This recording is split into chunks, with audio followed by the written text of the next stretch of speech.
होईल। मला उमेदवारी दिली म्हणजे गरीब समाजाला उमेदवारी भेटलेली आहे हे तुम्ही समजून घ्या। हे सगळे बिस्लरी ना धुणारे नगरसेवक उभे आहेत, तुम्ही माहिती घ्या। यांचे मोठे मोठे हॉटेल धंदे पाणी एकदम टॉप मध्ये 4व्हीलर गाडी या रामोडीच्या साईडने जात नाही, त्यात बसून चा पितात आणि रील करून दाखवतात की आम्ही या ठिकाणी श्रीमंत नगरसेवक लोक येऊन आपल्या मताचा वापर करून पळून जाऊ राहिलेत। ते स्वतः मोठे होतात आणि आपल्याला हायत्या जागेवर ठेवतात। धनशक्ती विरुद्ध जनशक्ती हीच लढाई आहे। स्वर्गीय अनिल भाई राठोड यांनी जसं सर्व समाजाला धरून काम केलं, ते सुद्धा गरीबच होते ना, पावभाजी विकणारे। लंके सुद्धा सामान्य कुटुंबातले शेतकरी पुत्र आहेत ना ते, तसं मी सुद्धा ह्यातला गरीबातलाच एक आहे ना। आम्ही विकलो नाही फुटलो नाही, कारण आम्ही घरची चटणी भाकर खाऊन पण इमानदार रक्ताचं आमच्यामध्ये रक्त इमानदारीचं आहे। तर तुम्ही खरं काम केलंय तर फक्त तुम्ही उमेदवारीला फॉर्म भरून घरी झोपा, तुम्हाला प्रचार करायची गरज काय, आम्हाला करू द्या ना।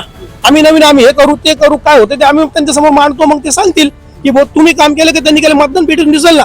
तुम्ही एवढं काम केलं, तुमचं एवढं नाव आहे, मग कशाला इकडे एवढं मोठं तुम्ही वापर करता ह्या गोष्टी। तुम्हाला इथं मोठे सभा घ्यावा लागले, आमदार खासदार मंत्री पालकमंत्री हे वाटत येऊ आहेत 5 नंबर, ज्या ठिकाणी माझ्यासारखा एक सामान्य माणूस उभा आहे तिथे यांची यंत्रणा लागलेली आहे। नमस्कार, मी राणी कासलीवाल, आपण पाहत आहेत डिजिटल अहिल्यानगर आणि आता आपण आहोत प्रभाग क्रमांक 5 रामवाडी या परिसरामध्ये। अहिल्यानगर महापालिका निवडणुकीच्या पार्श्वभूमीवर आपण प्रत्येक प्रभागाचा आढावा घेतोय, त्या परिसरातील समस्या जाणून घेतोय, त्या परिसरातील उमेदवारांच्या मनात नेमकं आहे तरी काय हे देखील जाणून घेतोय। आणि आता आपल्या बरोबर आहेत महाविकास आघाडीचे अधिकृत उमेदवार सुनील भोसले, जाणून घेऊ त्यांच्या प्रतिक्रिया। डिजिटल अहिल्यानगर मध्ये आपलं स्वागत। महाविकास आघाडीकडनं आपण प्रभाग क्रमांक 5 मधून उमेदवारी करताय, नेमकं आपण प्रभाग क्रमांक 5च का निवडला? मॅडम, मी पहिले सांगितलं होतं की प्रभाग क्रमांक 5 मध्ये 80% गरिबाचा वाढ आहे, 20% श्रीमंताचा वाढ आहे। 20% म्हणजे ते जे लोक 20% आहेत तेच श्रीमंत आहेत, पण 80% प्रॉपरली या ठिकाणी तुम्ही पाहिलं असेल पूर्ण समाज बांधव, प्रत्येक समाज बांधव गरीब आहे, ज्यांचं हातावरती पोट आहे, गरीब आहे, असं प्रभाग 80%। आणि मी आतापर्यंत पाहिलं इथं जे येणारे नगरसेवक ते श्रीमंतच येतात, मुद्दामून लांबचे नगरसेवक यावेळेस श्रीमंत आलेले आहेत। का बरं? ते पैशाच्या जोरावर। खरं तर ह्या वार्डावरती कोणाचा अधिकार असेल तो गरीबाचा आहे। हा गरीबाचा वार्ड, नगरसेवक गरीबाचा पाहिजे, श्रीमंताचं या ठिकाणी कामच नाही। श्रीमंताचं का काम नाही तर तुम्ही प्रत्यक्षात पाहू शकता, या ठिकाणी रस्त्यांचे कामं बघा कसे रखडलेले। आमची ही जे वस्ती आहे रामवाडी, या ठिकाणी माता बहिणीसाठी शौचालयाचे खूप मोठी हाल, त्या ठिकाणी प्रश्न आहे, पाण्याचा प्रश्न आहे, त्या ठिकाणी रस्ता हा रखडलेला आहे। आम्ही काय इथं लोक राहत नाहीत का? बरं, जेवढे श्रीमंत नगरसेवक लोक इथं आले, तुम्ही यांचा हेतू काय नगरसेवक व्हायचा इथे यायचा तर फक्त पैसे जोरावर ना, इथला या ठिकाणी कसलाही त्यांचा अभ्यास आहे ना, त्यांची नाळ जुळलेली आहे। आता मी इथं जवळ राहतो, मी स्थानिक आहे। जसे 80% प्रभागामध्ये जे लोक गरीब आहेत तसंच मी एक गरीब आहे, म्हणून मी या ठिकाणी पक्षाकडे उमेदवारी मागितली होती की मला प्रभाग क्रमांक 5च पाहिजे, ती मला भेटलेली आहे, त्यामुळे मी इकडं निवडणूक लढत आहे। बरं, आता तुम्ही जसं म्हटले की उमेदवारांना या प्रभागाचा अभ्यास नाहीये, आता प्रस्थापितांविरोधात आपली लढाई आहे, नेमकं आपल्याला या प्रभागाचा अभ्यास आहे का? 100% मला अभ्यास आहे, त्यांना अभ्यास नाही। मी तुम्हाला हे सांगतो का सांगतो, कारण त्यांचे उमेदवार तुम्ही बघा सगळे पैसेवाले आहेत, गरीब निवडला का कुणीच नाही निवडलेला। त्यांना माहिती आहे ना पैसेच लागणार आहे निवडणुकीला, आणि आम्हाला माहिती आहे आम्ही गरीब आहे, आम्हाला हे माणसं लागणार आहेत। यांच्या जीवावर मी निवडणुकीला पुढे आलेलो आहे। माझ्या पक्षाला माहिती आहे, महाविकास आघाडीला माहिती आहे की सुनील भोसले हा गरीब आणि यांच्यातला कार्यकर्ता आहे, याला जर कधी आपण पुढे गेलं तर गरीबाला नाही भेटल्यासारखं होईल। मला उमेदवारी दिली म्हणजे गरीब समाजाला उमेदवारी भेटलेली आहे हे तुम्ही समजून जा। विजय हा माझा निश्चित आहे।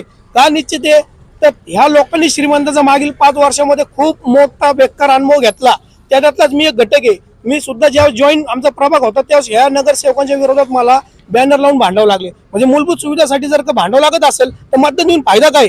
आम्ही असा विचार केला की आपण यांच्या विरोधात भांडण्यापेक्षा यांच्या विरोधात आपण उभा राहू, म्हणून मी पक्षाकडे तशी मी उमेदवारी मागितली आणि पक्षाने दिली।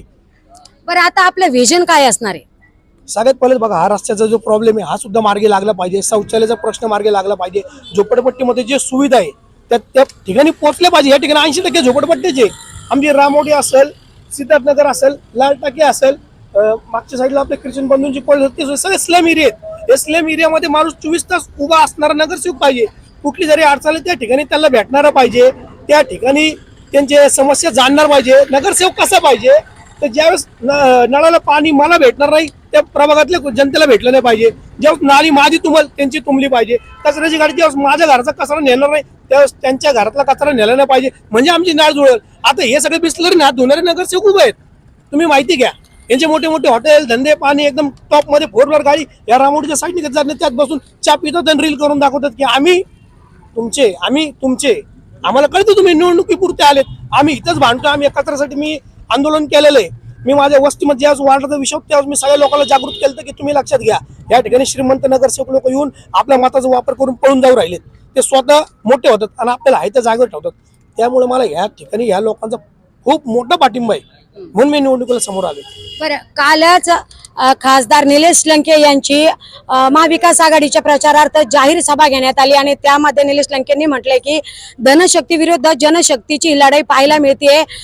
प्रत्येक प्रभागातील नागरिकांनी महाविकास आघाडीच्या उमेदवारांना मोठ्या मताधिक्याने निवडून द्यावं, काय सांगाल? 100% जर विकास पाहिजे असेल, विकास करण्यासाठी माणूस पाहिजे असेल तर तुमच्या आमच्यातलाच एक जण पाहिजे पालिकेमध्ये. हे लोक मी जसं की तुम्हाला सांगितलं ते लंके साहेब सांगितलं ते बरोबर आहे. धनशक्ती विरुद्ध जनशक्ती हीच लढाई आहे.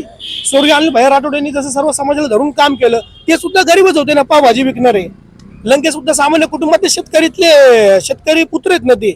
तसं मी सुद्धा ह्यातला गरीबातलाच एक आहे ना. आमची धनशक्ती विरुद्ध जनशक्ती हीच लढाई नगर शहरामध्ये चालू आहे. आम्ही विकलो नाही, फुटलो नाही, कारण आम्ही घरची चटणी भाकर खाऊन पण इमानदार रक्ताचं आमच्यामध्ये रक्त इमानदारीचं आहे. आम्ही शिवसेनेचे कार्यकर्ते. या भागामध्ये प्रचंड पैसा वाटप होऊ शकतो. या ठिकाणी आत्ताच तुम्ही बघितलं असेल, एवढ्या पार्ट्या, एवढ्या काय काय त्यांचे ते काय काय वाटप चालू आहे. तुम्ही बघा, मी काय सांगणार नाही, तुम्ही माहिती आहे पत्रकारांना मी सांगतोय. हे का वाटतं त्यांना आज बी ह्या गरीबाची भीती आहे. आज पण त्या नगरसेवक असणाऱ्याला मी एक साधा म्हणजे मला फक्त उपोषण पदाने आता उमेदवारी भेटली. मी फर्स्ट टाइम रामवाडीच्या इथून उभा राहतोय, तरी सुद्धा त्यांना भीती आहे. मी जर कधी लाईटली राहिलो असतो ते असे झोपले असते निवांत. तुम्ही खरं काम केलंय तर फक्त तुम्ही उमेदवारीला फॉर्म भरा, घरी झोपा. तुम्हाला प्रचार करायची गरज काय, आम्हाला करू द्या ना. आम्ही नवीन आम्ही हे करू ते करू, काय होते ते आम्ही त्यांच्या समोर मांडतो. मग ते सांगतील की भाऊ तुम्ही काम केलं की त्यांनी केलं, मतदान पेटून दिसेल ना. तुम्ही एवढं काम केलं, तुमचं एवढं नाव आहे, मग कशाला इकडे एवढं मोठं तुम्ही वापर करता ह्या गोष्टीचा. म्हणजे हे सगळं पिक्चर सगळा पब्लिक, ही पब्लिक सब जानती आहे. यांना कळतंय की तुमचे पाय खालची वाळू सरकलेली आहे. तुम्हाला इथं मोठ्या सभा घ्यावा लागलेत. आमदार, खासदार, मंत्री, पालकमंत्री हे वार्डात येऊ आहेत. 5 नंबर ज्या ठिकाणी माझ्यासारखा एक सामान्य माणूस उभा आहे तिथे यांची यंत्रणा लागलेली आहे. अख्खं यांचं घरदार परिवार फिरतोय. माझे एक उगाच थोडेफार माझे मित्र परवानी समाज बांधव ते आम्ही फिरत असतो, सगळे कामं धंदे करू ना. पण हे असं तुटून पडलं ते वार्डावर, मला पाहिजे मीच येणार. पण तुम्ही लक्षात घ्या, ही जनता आहे ना, जनता ही तुम्हाला यावेळेस येड्यात काढणार आहे. बरं, तुम्ही आता प्रभागात प्रचार फेऱ्या घेतायत, नागरिकांच्या गाठी भेटी घेतायत, नेमका नागरिकांचा कौल काय आहे? नागरिकांचं स्पष्ट मत आहे, आमचा माणूस आणि आमच्यासारखाच माणूस, आमचा माणूस आणि आमच्यासारखाच माणूस. आमचा नगरसेवक असा पाहिजे ज्याला आमची कळ त्याला सुचली पाहिजे. हे जे नगरसेवक लोक आहेत हे बिसल्याने हात धुणार, यांचे पार्ट्या मोठ्या यांचे वेबी इम्पोर्टेड गाड्या, यांना कुठं कळते आमच्या घरातली दुर्गंधी काय, यांना कुठं कळते आमच्या दारातली कचऱ्याची दुर्गंधी काय, यांना कुठं कळते आमच्या रस्त्याची नाली. काही लोक तर बाहेर राहिले गेलेले आहेत ना. म्हणजे ते निवडणुकीला काय होत फक्त पैशाच्या जोरावर.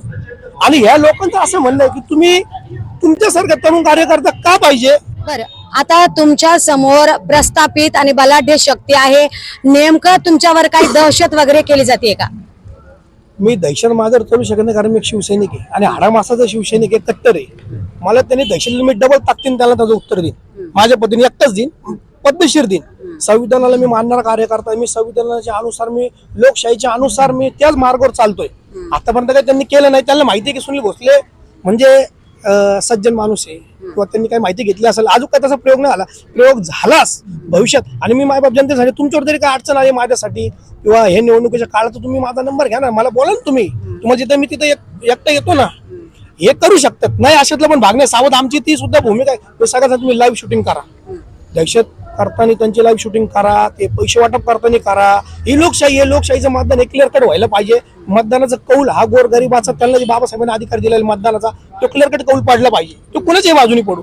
पण दहशत, दादागिरी ते अजिबात आपल्या वस्तीत घे. आपण इथं राहतो, ते बाहेरून आलेले आहेत, त्यांचं अजिबात मस्ती इथं चालणार नाही. बिनविरोध निवडून आले, त्याबाबत काय सांगाल? बिनविरोध आले, त्यांच्या चेहऱ्यावर खुशी आहे का? त्यांच्या चेहऱ्यावर आनंद आहे. अख्खा नगर धोकत ना. एक खटी एवढे बिनविरोध आले, एका हिरो बॉलिवूड आहेत का? काही एवढे मोठे आवड भेटलेत का? कसे तुम्ही आले, काय आले, आम्हाला सगळं कळत आहे. आता मी घाबरलो नाही, डगमगलो नाही, विकलो नाही. माझ्यासारखे सुद्धा अनेक आहेत. पण काही लोकांवरती असा प्रेशर येत असतो, म्हणजे काही फुटणारे फुटले असतील किंवा प्रलोभनांना बळी पडले का ते कुठल्या पद्धतीने त्यांनाच माहिती. मी त्यांच्या विषयी नाही बोलू शकत. पण सगळ्या गोष्टी राजकारणात होतात, ते त्यांच्यासोबत झालेले नगरकारला माहिती. आज बोलायची हिंमत कुणी करत नाही, पण आम्ही करतोय ना, आम्हाला माहिती तिथं ते होतंय. आणि या गोष्टी बिनविरोध यायला हवं. तुमचं कर्तव्य तेवढं का? तुम्हाला साठी मोर्चे निघले का की भाऊ तुम्हीच पाहिजे असं थोडी. तुमच्या विरोधात फॉर्म भरला माणसाने, त्या म्हणजे त्यांनी डिरिंग केली, पण तुम्ही नंतर त्याला काय केलं हे काय बोलायची गरज नाही.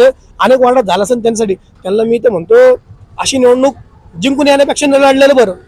नक्कीच निवडणुका या नागरिकांच्या मतदानासाठी असतात, त्यांचा हक्क बजावण्यासाठी असतो, मात्र तोच हक्क हिरावून घेतला जातोय. बरं, खासदार निलेश लंके यांच्या वेळेस लोकसभेला एक इतिहास पाहायला मिळाला. जनशक्ती विरुद्ध धनशक्ती आणि धनशक्ती विरुद्ध जनशक्तीची निवडणूक पाहायला मिळाली, एक इतिहास पाहायला मिळाला. काय वाटतं, प्रभाग 5 मध्ये देखील तोच इतिहास तुमच्या बाबतीत पाहायला मिळेल का? तुम्हाला सांगू का, फक्त लंके साहेबांनी त्या नगर शहरातलं तुम्ही पाहिलं इतिहास जरी पाहिला सोडून आले भैया राठोड साहेबांच्या तालमीतले जेवढे शिवसैनिक आहेत सगळे कॉमन मॅन त्या ठिकाणी पालिकेत गेले ना. साहेबांनी हाताला धरून फिरवलं, शिवसैनिक आहे इमानदारी त्याला सांगितलं की यांचे तुला कामं करायची म्हणून तुला उभा केलेलं आहे. ते माणसं निवडून आले, गरीबच आलेत ना. आणि त्याच्यानंतर लंके साहेब सुद्धा नगर शहरामध्ये गरीब लोकांना जास्त डिमांड आहे. या वार्डात तर गरीबाचाच वाढ आहे ना, म्हणून तर मी उभा राहिले. पक्षाला काही कळत नव्हतं का आपल्याकडे दुसरे कोण आहे का पैशाला बघू, पण ते शिवसेनेने पाहिलं, ते शिवसेनेची संस्कृती नाही. मी गरीब आहे, मला गरीबाची मतं पडणार आहे, मी 100% विजयी होणार आहे हे त्यांना कळते, म्हणून ते आज सगळं म्हणजे कोपऱ्या कापऱ्यात त्यांचे लोक फिरतात. बरं, आता वारंवार तुमच्या तोंडातून स्वर्गीय अनिल भैया राठोड यांचं नाव निघतंय. काय वाटतं, जर आज अनिल भैया राठोड असते तर राजकारणात काही बदल झालेला पाहायला मिळाला असता का? जर कधी स्वर्गीय अनिल भैया राठोड राहिले असते तर आमचा महापूरचे आम्ही फटाकडे इथे वाजवले असते आजच, की आमचाच महापूर आहे हे आम्ही वाजून टाकले. आज मी म्हणतो आमचा महापूर होणार, पण अनिल भैयांसोबत घेऊन आम्ही सांगितलं असतं की साहेब यावेळेस महापूर आपलाच आहे. तुम्हाला सांगतो, स्वर्गीय अनिल भैया राठोड ही एकमेव आमची अशी ताकद होती, आमची अशी ओळख होती या वार्डामध्ये आणि पूर्ण नगर शहरामध्ये, की हा माणूस आणि ह्या माणसाचे कार्यकर्ते हे तळागाळातले काम करणारे, हे मतदान दिल्याच्या नंतर ते मत वाया जाऊ देणार नाही, ते 5 वर्ष सेवक म्हणून जबाबदारी पुढे घेणार, हे आमच्या साहेबांची ओळख होती. आणि आमचं आज बी भांडवल आमचे अनिल भैया राठोड साहेबच आहेत. आमचं साहेबांनी जे आम्हाला शिकवून दिली, 18 पगड जाती 12 बलुतेदार ह्या सगळ्यांसोबत घेऊन चालायचं. या ठिकाणी सर्व समाज बांधवांना, गोरगरिबांना मी विनंती केलेली आहे, यावेळेस तुम्ही फक्त एक उत्तम उदाहरण तुम्ही तयार करून त्यांना सांगा, सुनील भोसले गरीब आहे आणि गरीब ह्याला आम्ही निवडून दिले. या लोकांनी अशी या ठिकाणी आमची ऍडव्हर्टाइजमेंट केलेली आहे प्रभागाची की इथं पैसा चालतो. तुम्हाला 15 तारखेला कळ कोण चालतो, कोण निवडून येते, तुम्हाला 15 तारखेला 16 तारखेला तुम्हाला कळून जाईल. नागरिक सुज्ञ झालेले आहेत आणि आता नागरिकांना विकास हवा आहे, त्यामुळे आता तुम्ही प्रभाग 5 मधल्या नागरिकांना काय आवाहन कराल? मी प्रभाग क्रमांक 5च्या नागरिकांना हात जोडून विनंती करतो, तुम्ही सगळी निवडणुकीचे आत्तापर्यंतचा कालखंड सगळा पाहिलेला आहे, त्यामध्ये तुम्ही बघा खूप काही गोष्टी घडलेल्या आहेत, पैशाचे प्रबोलन पण आलेले आहेत, गेलेले. मी लाखात विकलो नाही, तुम्ही हजारात विकू नका. माझं तुम्हाला हात जोडून विनंती आहे, एक उत्तम उदाहरण तुम्ही देऊन टाका ना. एक मतदान एक माणसाला तुम्ही बिना पैशाचं करा ना. तुम्ही त्यांना दाखवा ना की तुमचे पैशाचे आम्हाला घेणे नाही, आम्हाला आमचा माणूसच पाहिजे, आमच्यासारखाच माणूस पाहिजे. का बरं ते तुमच्या दारात येऊन बसू राहिली? त्या रामवाडीमध्ये कधी कोण भटकला का? आज खाली बसतात ते तुमच्या परशोर येऊन बसू राहिली, ही तुमची मतदानाची ताकद आहे. ते सगळ्यांनी मिळून कधी एक मतदान ठरवलं, कधी तो माणूस पडून जाईल ना, त्या गरीब निवडून येईल ना, त्याच्यामध्ये तुमच्यासारखा येईल ना, हक्काचा माणूस येईल ना, जवळच्या जवळ बोलणारा. इतर जे तुम्ही लोक बघा ना, ते कधीतरी चुकून तरी कधी व्यवस्थित गेलेत का, लाल टाकीत गेलेत का, ख्रिश्चन कॉलनीत गेलेत का? अहो, त्यांच्या पक्षाची भूमिका जातीवादी पक्ष येतो, जातीवादी पक्षाची भूमिका आहे, श्रीमंत आहे, हे कधीच भटकणार नाही. त्यांचा पक्षाचा जो त्यांचा जे डोक्यामध्ये जो प्लॅन असतो तेच ते खाली राबवत होतं. आमचा वरून ते खालीपर्यंत प्लॅन आहे. 18 पकड जातील 12 बुलुतेदाराला सोबत घेऊन चालायचं. जो आपला आहे तो आपलाच आहे, त्याला सगळा विकास भेटला पाहिजे, त्याला कामं पण भेटली पाहिजे, त्याला सुविधा भेटली पाहिजे. 5 वर्ष त्यांचा सेवक बनून राहायचं सर्वांच्या समाजासाठी. मी प्रभाग क्रमांक 5च्या मायबाप जनतेला हात जोडून विनंती करतो, मी एक नाही अनेक वेळेस म्हणतोय, मी पैशात लाखत फुटलो नाही, तुम्ही हजारात फुटू नका. तुम्ही एकत्र राहा. तुमच्यावर जे कोणी दहशत करेल, जे कोणी तुमच्यावरती अन्याय अत्याचार करेल, जे कोणी तुमच्या जागेवर काही प्लॉटिंगवरती ताबे मारतील, आपल्या इथं काही घटना रामवाडीच्या आजूबाजूला सुद्धा आपण पाहिलेले आहेत. आपल्या वस्तीतून बाहेरचे लोक त्या ठिकाणी शेर मारतात. कुठले नगरसेवक आहेत ते पण हुडका, कोण कोण त्या ठिकाणी सगळ्या टोळी मिळून ते काम करतात ते पण बघा. हे सगळे लोक तुम्हाला भविष्यात त्रास देतील. जर तुम्ही माझ्यासारखा माणूस जर कधी त्या ठिकाणी उभा केला, माझ्यासारखा माणूस तुमचा पाठीराखा असला, तर आपण डिपार्टमेंट पर्यंत सगळे भांडू. आपण ज्या ज्या ठिकाणी संस्थेला ज्या ज्या ठिकाणी आपल्याला अर्ज देता येईल, पाठपुरवठा करता येईल, मोर्चे काढता येईल, तुमच्या सोबत मी असेल.